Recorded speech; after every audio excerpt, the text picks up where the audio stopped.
Now, along with this new war in the Middle East, President Trump is gearing up for a military parade at home this weekend for the first time in decades. Ostensibly, it's for the Army's 250th birthday, which also happens to fall on Trump's birthday. He first got a taste for military parades back in 1.0 when President Macron had invited him to view the Bastille Day pomp and circumstance down the Champs-Élysées. Trump came back home wanting to stage such a thing in the United States. But many are skeptical, even some Republicans, about the cost and the optics, especially since Trump sent the National Guard and Marines to California against that state's wishes. Retired four-star General Stanley McChrystal has a deep understanding of U.S. military culture, and he's written a new book called On Character. He spoke with Walter Isaacson just before Israel strikes on Iran. Thank you, Christian and General Stan McChrystal. Welcome back to the show. Thanks for having me, Walter. This book, On Character, you say that character is a choice we have. How so? Well, if you think about it, character, as I try to describe it in the book, is a combination of your deeply held convictions, the things you believe in, the things you'll live to or die for, and the discipline you have to actually live up to them. So you can have all these highfalutin convictions, but if you don't have the discipline to adhere to them, they're meaningless. So I think it's a choice. We first get to decide what we think about enough to adopt as our beliefs, but then we also get to decide how we behave. Now, we sometimes struggle, and most of us fall short on a pretty constant basis, but we get to pick ourselves up every day and try to do better the next day. You talk about it being conviction and discipline. I know a lot of people with conviction, and sometimes they're disciplined, but I worry about them. They don't have a moral compass. Isn't that part of the equation? Yeah, I put that in convictions because I think you actually can have character, and it can be bad character. We typically describe character as good. If you were to say Walter Isaacson as character, that would be viewed as positive. But the reality is some people have evil convictions. They have beliefs that are antithetical to what I believe or a total lack of values, but they've got all the discipline in the world to follow those things. Take it, for example, someone who is a complete opportunist. All they're out for is themselves, but they do it in a very disciplined fashion. They don't deviate from it, and they're constantly at it. We may find them despicable, but we find them sometimes effective at what they're trying to do. I just saw Good Night and Good Luck, the play about Edward R. Murrow, and he's sort of the hero of the play, but the real hero is the Army and the Army McCarthy hearings. And I think it's Joseph Welch who says, "Have you no shame, have you no decency?" Where the Army finally pushed back. It was a period that was eerily like today. Does it have resonance for you and what the military should be thinking now? It does. And I go back to remember the McCarthy era lasted for longer than we like to pretend it did. He actually had a pretty long run of doing a lot of damage. And it finally took this set of hearings when I think people had sort of had it up to here with him. And then this official from the Army basically uses that great line. But the reality is, it's hard to do that. And so I wish right now somebody would stand up. I wish somebody would say, we are doing things with and to our Army that I think are potentially very, very damaging for a long time. Are you referring to perhaps the deployment, as Marines, but the deployment of both the National Guard and Marines for domestic purposes now in Los Angeles this week? Well, that particular action appears to be lawful, although I don't think it was warranted. But I'm not on the ground, so it's harder for me to judge. What I'm more concerned about is policies inside, for example, Department of Defense, where senior officers were removed for political reasons, for the fact that they had supported diversity, for the fact that they had followed the things which were the policy of their service or their job when they were doing it. And so when you start to remove, you can always fire generals. There is nothing wrong with firing generals for ineffectiveness or any other shortcoming. But if you fire them for political ideology, then I think we are sending a dangerous message across the force. When you fire them for political ideology, yes, it's a dangerous message across the force, but isn't it a step in some ways to an autocracy or something in which the president or whoever is in charge of doing that takes a certain power that we've not seen before in our society? Well, Walter, it certainly looks like that. It looks like the effect, remember, of firing a few, or in the case back of during the Soviet Empire, arresting a few people, certainly brings everybody else into line. We didn't have arrests here, obviously, but when you remove a certain number of people and you show that anyone is vulnerable to that, people who have jobs, positions that they have worked a long time to get are likely to shape their behavior, to fall into line more easily. And I think that we see that in the Senate. Think we see the threats that people will put money to your primary opponent, or they will do other things that will cause you not to be reelected. The same occurs in a different way to people in uniform. And so I think we've got to pay close attention that the sacred relationship that the U.S. military has had with our civilian government and our society. And I say sacred because it's not been perfect, but it's been largely apolitical. It's been pretty professional in the sense that the military focused on that which the military should do, completely respected the Constitution and the civilian leaders appointed over them, and then did not act as any kind of a negative influence on our population, didn't police our population or was perceived as a threat. So you think it's dangerous that they are now policing our population? I don't think it's a good idea, because if you think about it, pretty quickly, if they become an easy tool to use, then the ability to control our population, it really runs pretty counter against what people who are strong believers in the Second Amendment believe strongly in. To have the actual U.S. military out on streets should be very upsetting to the National Rifle Association. When you talk about generals being fired for political purposes, and it started with the chairman of the Joint Chiefs, it raises that question of, I've always thought the military's first loyalty was to the Constitution.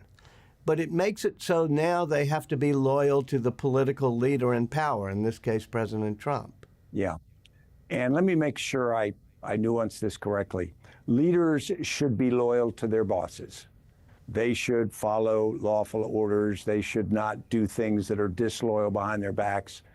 But at the same time, the ultimate loyalty is to the Constitution. The assumption has always been that the president is a representative. He is a chief executive that represents the values of the Constitution and the limits therein. And so there was no danger in being very loyal to the commander-in-chief, because that was, in fact, being loyal to the Constitution. When those diverge in any way, then I think you have great danger. Many people will know that in 1936 in Germany, the Wehrmacht changed the oath of their allegiance from the Constitution to the Führer. And so whenever you personalize ultimate loyalty, I think you have the danger, because you're not quite sure what kind of leader you're going to have wielding that power. You begin your book with the incident in which you were having, some time with the Rolling Stone reporter. You were speaking off the cuff, maybe off the record, and you said some things about President Obama, Vice President Biden that weren't as respectful. And then when it hit the print, you go into the White House and you offer your resignation. You say in this book that you've chewed on that over and over again. Tell me what lessons on character you learned from that. Yeah, and Walter, I hate to recorrect this story, but the story was one that I thought was not accurate, and it didn't depict me as saying those things, but it doesn't matter. A negative story came out in the Rolling Stone, and I was the commander, so I was responsible for the fact that my boss, the commander-in-chief, gets this explosive story on his desk. And so I thought it was my responsibility to offer my resignation. That was not a hard decision. It was a painful decision, but it wasn't hard because I knew that I was responsible. I should accept that responsibility. So I flew back to the United States, met with President Obama, who was gracious. And I offered him my resignation, and he accepted it. When I say that I chewed over it later, I have never second-guessed the decision to resign. I am convinced from the moment the story came out that that was required, and I've been convinced ever since it was the right and only right answer.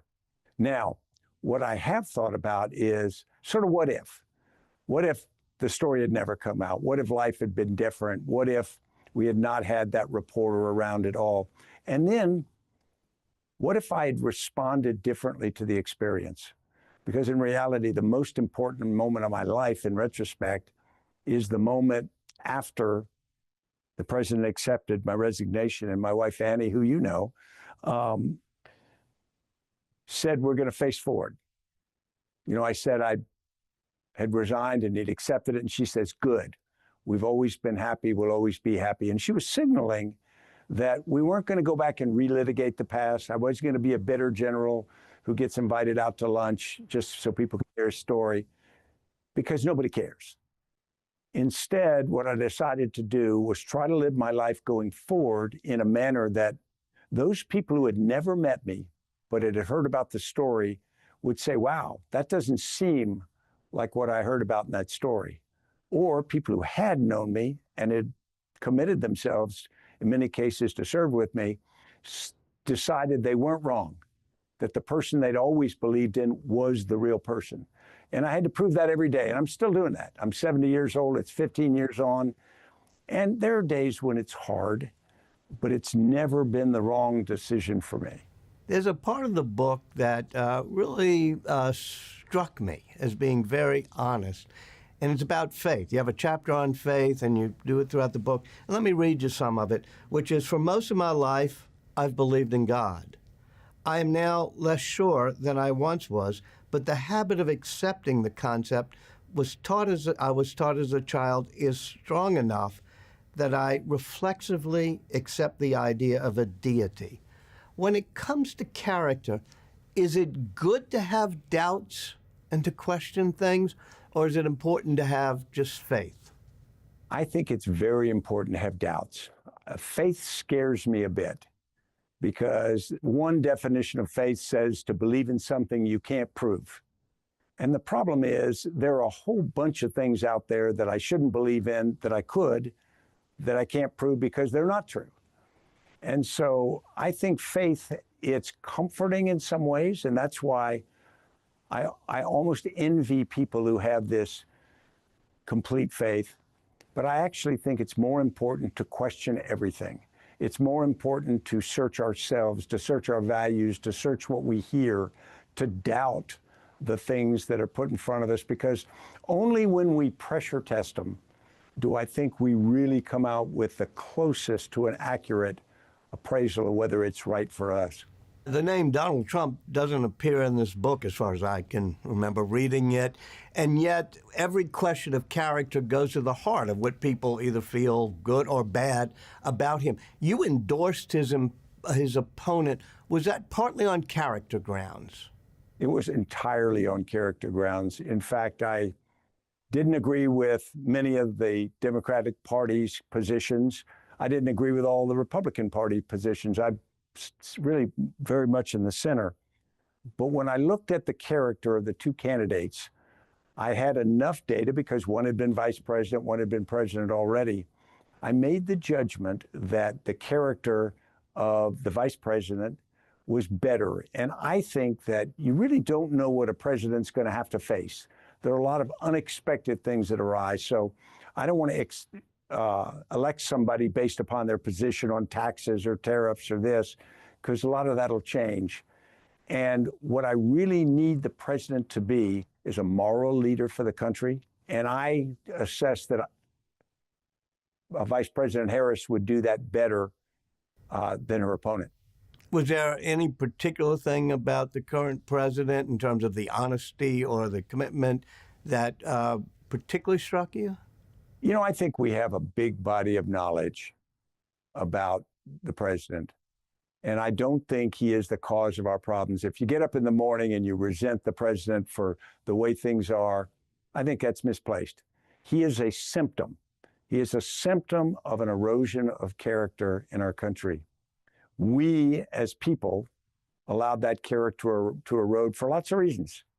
And then we make choices. Wait, why? Why do you think we let that erode? Well, I think we become bewitched by celebrity, fascinated by wealth. We are captivated by the fact that somebody comes out and says, we can get things done. You know, we're going to do this. And that becomes expedient. I use the example sometimes of if you live next door to the Sopranos or to Vito Corleone and your daughter gets treated badly by someone, you can go next door and you can get it fixed. You don't have to go through the legal system or that. And there's a certain amount of selectiveness to that idea that, okay, we're just going to cut to the chase and we're going to go get justice. But we understand societies can't work that way because the same person who can do that does all of these other things that make our society weaker. So we as Americans don't demand character. We have decided to accept less. We have this strange situation now where a politician will come on TV, they will look in the camera, and they will say something they know is untrue. And the funny thing is they know you know it's untrue.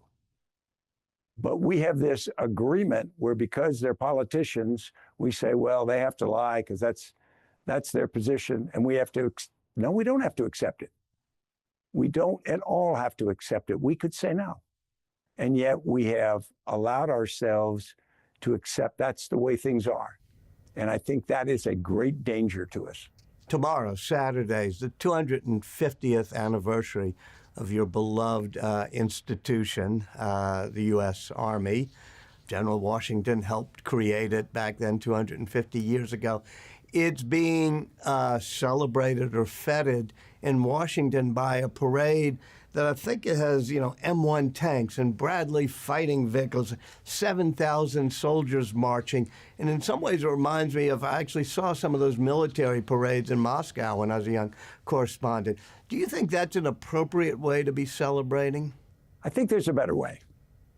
First, if I was going to celebrate the United States Army, I wouldn't have any tanks, any helicopters, any missiles, because any dictator around the world can buy those things. I would have just American soldiers, because only America can field American soldiers. That's our crown jewel. That's what we should be proud of. That's what we should be cheering. They don't do as much damage to the streets as well. But the reality is, if we want to focus on the 250th anniversary of the Army, and I think that's great, let's put those soldiers out and let's celebrate their values. Let's celebrate their sacrifice. Let's celebrate their heroism.